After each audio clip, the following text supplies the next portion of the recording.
Haribalantayan, mga residentes ng La Castellan na La Carlota City sa Negros Occidental, nagapreparar na nga mag-evacuate pananglitan. Magpadayon ng aktibidad sa Mount Canlaon. Pagdayog, nabasagan sa pila ka lugar. Nakatutok Aileen Pedreso. Nagaamat-amat na sa pagpanghimos ng gamit ang pamilya Bibauco sa Barangay Araal sa La Carlota City sa Negros Occidental. Mas maayo kuno nga samtang temprano. Preparado na anuman nga oras nga magdeklara sang forced evacuation bangod sa aktibidad sa Mount Canlaon. Tinanghimos mo kami, nagpreparar mo kami sa mga amon nga dalalon, sa mga mga papilis namon, mga bayo. Humaling kahapon, nabatsyagan sa mga ini ang pagtayog sa lugar. Akong bisa gahigda ka, mabatsyagan mo nga galing nga, tayogid man niya. Ega kabalaka ka man may tigulang ka pa ito nga sling mo, anhon mo pagdala to kay may hindi mo daan kalakat.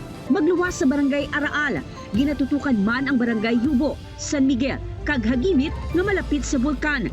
Ginabisuhan ng mga residente nga magpreparar na ang mga klase sa nasambit ng mga barangay. Ginsuspindi naman. It goes to level 3. May sityo na ta siguro nga sa barangay. Ma-force na kami kung level 3. And then kung level 4, may preemptive tapos may force na sityo. And then 4 yan pa force evacuation ng apat ka barangay siguro. Pero preparado naman ang mga evacuation center natin. Sa Barangay Mansalanao sa La Castellana, nagapangama naman ang mga residente. Bangod na dudla na sa na-eksperyensya sa nagligad nga Hunyo sa naglupok ang Mount Canlaon. Kulba, ma'am Oo, tapos gina, doon na kulbaan. Problema man kay nag-ulan ba? Kaysa nagligad, wala ako gindali-dali lang ba, ma'am? Tido wala mayong kapreparar. Sa abiso nga ginpagwa sa LGU, ginapahanumdom sa mga pumuluyo nga likawan na magsulod sa 4-kilometer permanent danger zone sa bulkan.